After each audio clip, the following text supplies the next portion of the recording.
ഞാൻ ഇന്നൊരു ആവശ്യത്തിന് മാംഗ്ലൂർ വന്നായിരുന്നു. അപ്പോൾ ഏതായാലും ഉച്ചയ്ക്ക് ഫുഡ് അടിക്കേണ്ട ടൈമായി. അപ്പോൾ എൻ്റെ കൂടെയുള്ള പറഞ്ഞാൽ മാംഗ്ലൂർ തൊക്കോട്ട് ഈ സ്ട്രീറ്റിൽ മർഹബ് റെസ്റ്റോറൻറ്റിൽ നല്ല മന്തി കിട്ടുന്നു. അങ്ങനെ നമ്മൾ 1 മണിയാകുമ്പോൾ തന്നെ റെസ്റ്റോറൻറ്റിലേക്ക് എത്തി. അങ്ങനെ നമ്മൾ നേരെ റെസ്റ്റോറൻറ്റിൻ്റെ അകത്ത് കയറി. അവിടെ മജ്ലിസിൽ ഇരുന്ന് കഴിക്കേണ്ടവർക്ക് അതിൻ്റെ സെറ്റപ്പ് കാര്യങ്ങളൊക്കെ ഉണ്ട്. പിന്നെ ടേബിളിൽ ഇരുന്ന് കഴിക്കുമ്പോഴേക്ക് ടേബിൾ സെറ്റപ്പ് കാര്യങ്ങളൊക്കെ ഉണ്ട്. അങ്ങനെ നമ്മൾ നേരെ മജ്ലിസിലിരുന്ന് അവിടുത്തെ മെനു കാര്യങ്ങളൊക്കെ ചെക്ക് ചെയ്ത്, അപ്പോൾ എൻ്റെ കൂടെ ഉള്ളവർ ഇതിന് മുമ്പ് ഇവിടെ വന്നിട്ടുണ്ടായിരുന്നു. അപ്പോൾ ഞാൻ ആദ്യമായിട്ടുണ്ട് ഈ റെസ്റ്റോറൻറ്റിലേക്ക് വരുന്നത്. അങ്ങനെ നമ്മൾ ചിക്കൻ അൽഫാം മന്തി പറഞ്ഞു.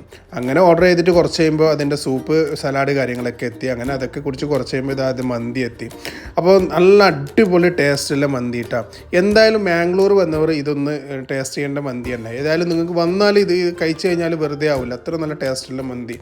അങ്ങനെ നല്ല മന്തിയെല്ലാം കഴിഞ്ഞ് പിന്നെ ഇവിടെ ഫാമിലി ആയിട്ടുള്ള വരുന്നവർക്ക് നൈറ്റ് വരുന്നവർക്ക് കുട്ടികളൊക്കെ കളിക്കാൻ വേണ്ടിയിട്ട് നല്ല ചെറിയൊരു പാർക്ക് കാര്യങ്ങളൊക്കെ ഉണ്ട് കേട്ടോ. പിന്നെ നല്ല ഉപ്പിലിട്ടത്, പിന്നെ ഐസ്ക്രീം കാര്യങ്ങൾ, ഇതൊക്കെ ഫുഡ് കഴിച്ചിട്ട് നല്ല അടിപൊളിയാണ്. അപ്പോൾ ഇതിൻ്റെ സ്പോട്ട് വരുന്നത് മാംഗ്ലൂർ തൊക്കോട്ട് ഈറ്റ് സ്ട്രീറ്റിൽ മർഹബ് റെസ്റ്റോറൻറ്റിലാണ്. അങ്ങനെ ഇതൊക്കെ ഫുഡൊക്കെ കഴിഞ്ഞ് നമ്മൾ നേരെ മടങ്ങി.